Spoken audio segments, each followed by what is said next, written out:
To replace the backrest air pump, the first thing we need to do is power off the chair, then unplug it.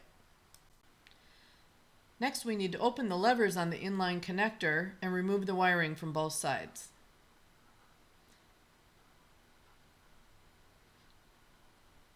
If you're working on the chair that's connected to a kiosk system, remove the kiosk cable harness from the cable guide, as well as the cable from the main PCB. Next, we'll use a Phillips head screwdriver to remove the 3 screws that secure the rear shroud to the chair.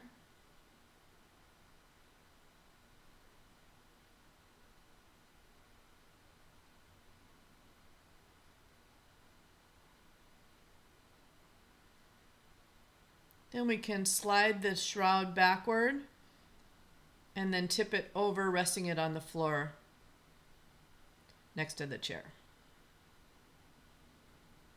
Okay, next we'll use the Phillips head screwdriver again to remove the 3 screws that secure the PCB cover.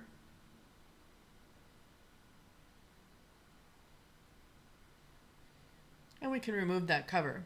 You'll need to pull it firmly at the rear as there are tabs installed over slots that have a rather secure connection.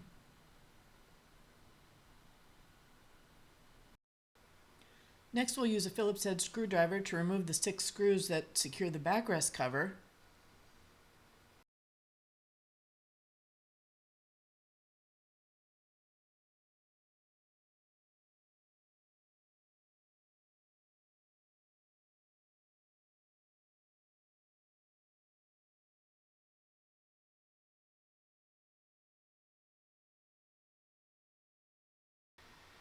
Then we can remove the cover.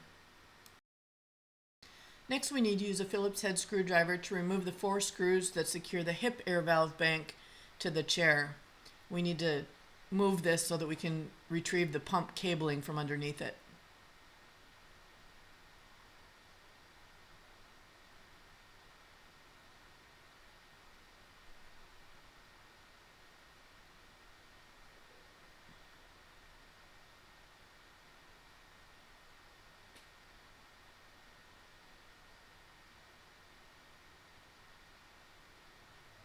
You can set that aside and then use a wire cutter to cut the zip ties that secure the blue, white, and black cables together in 2 different locations.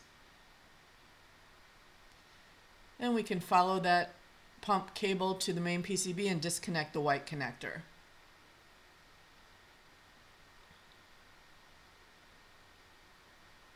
Then we can disconnect the hose from the fitting on the pump, pulling firmly to detach it. And we're ready to use a Phillips head screwdriver to remove the 4 screws that secure the pump to the chair. Here it's especially important to use a magnetized screwdriver, otherwise you're very likely to lose the screws.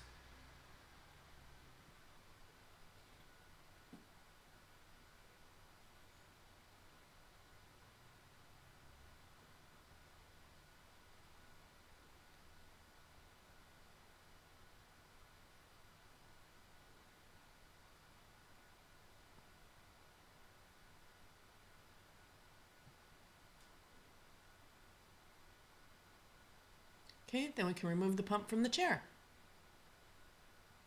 To install the new pump, then, we can first place it into position, aligning the screw holes.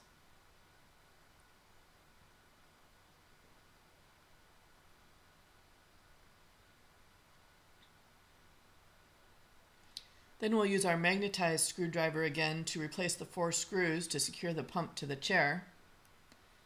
This is a little bit tricky, so it's helpful to use your fingers underneath the pump to align the screw holes while guiding the screw from above.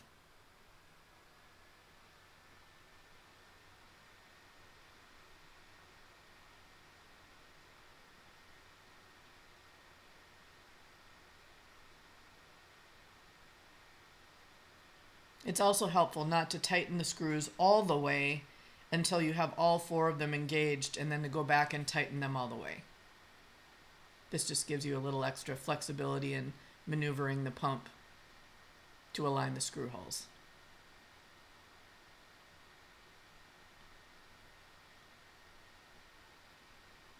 Okay, then we're ready to feed that cable up between the 2 sets of posts from the rear, and then connect that white connector to the main PCB.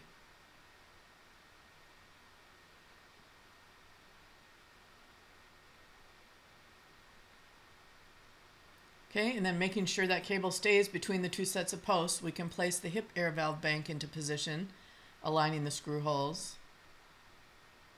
and then replace the 4 screws to secure it.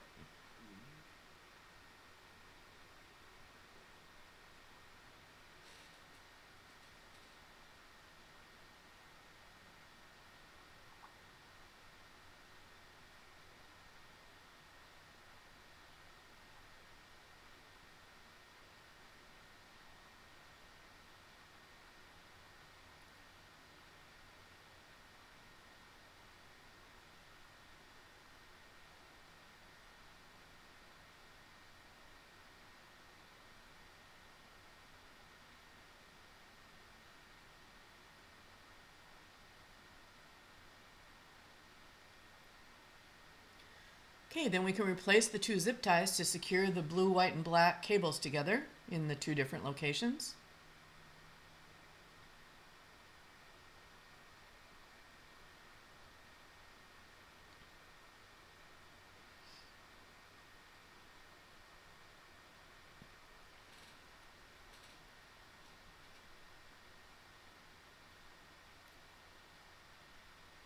Cut the excess zip tie.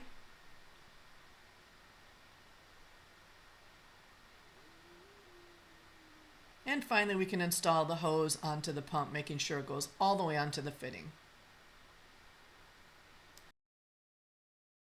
Okay, now we're ready to replace the backrest cover by installing the tabs at the bottom of the cover into the slots that are on the chair.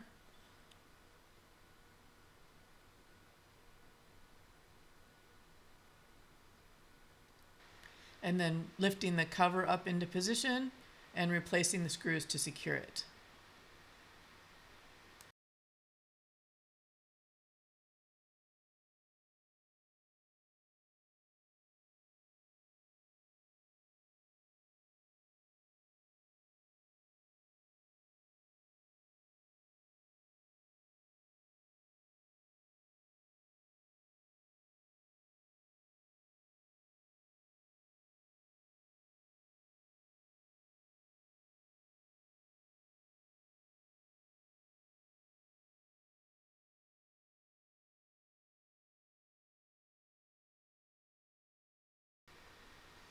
After installing the screws, use your fingers to check and make sure the tabs are still installed in the slots.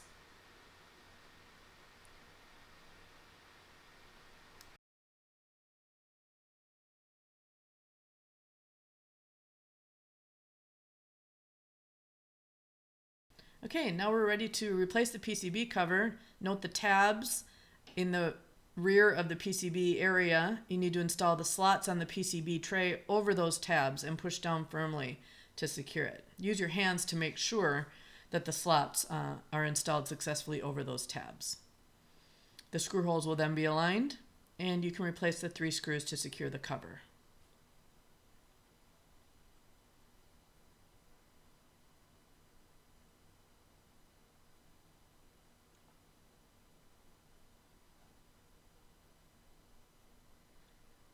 Okay, next we need to remove the 9 screws that secure the plastic panel to the underside of the shroud.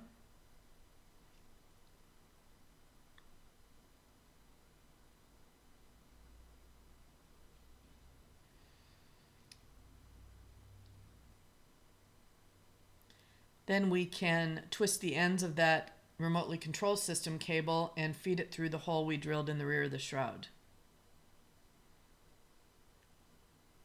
Next, we're going to install a zip tie temporarily on the casing, just on the outside of the shroud, just to keep that wiring from falling back into the shroud while we're reinstalling the shroud on the chair.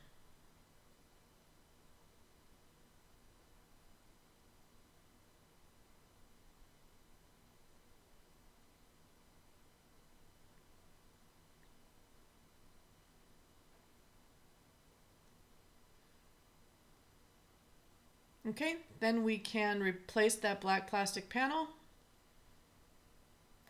and the 9 screws to secure it.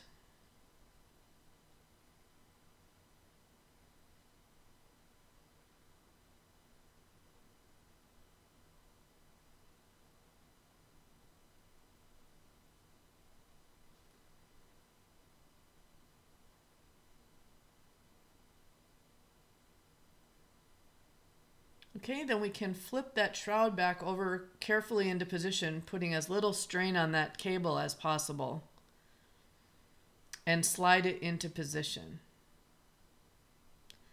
Now it's important that the edges of the shroud are installed between the black plastic side panels and the guides.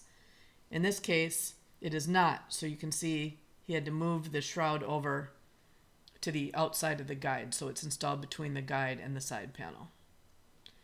Okay, once the shroud's installed properly, we can replace the 3 screws to secure it.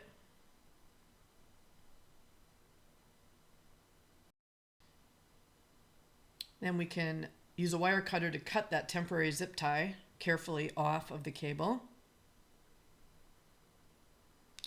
Twist the ends of the wires. Then we'll install them into the inline connector. If the chair is connected to a T-Max system, it doesn't matter which slot each wire goes into.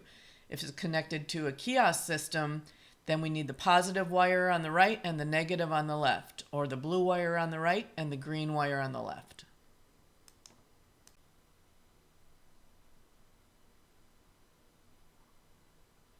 Once the wiring's inserted all the way, you can close the orange levers to secure it. Okay, if you're working on a system that has a kiosk harness, you can place the kiosk harness into the cable guide. And then we can install the wiring into the other side of the inline connector. Again, with the kiosk system, the positive wire needs to be on the right and the negative on the left.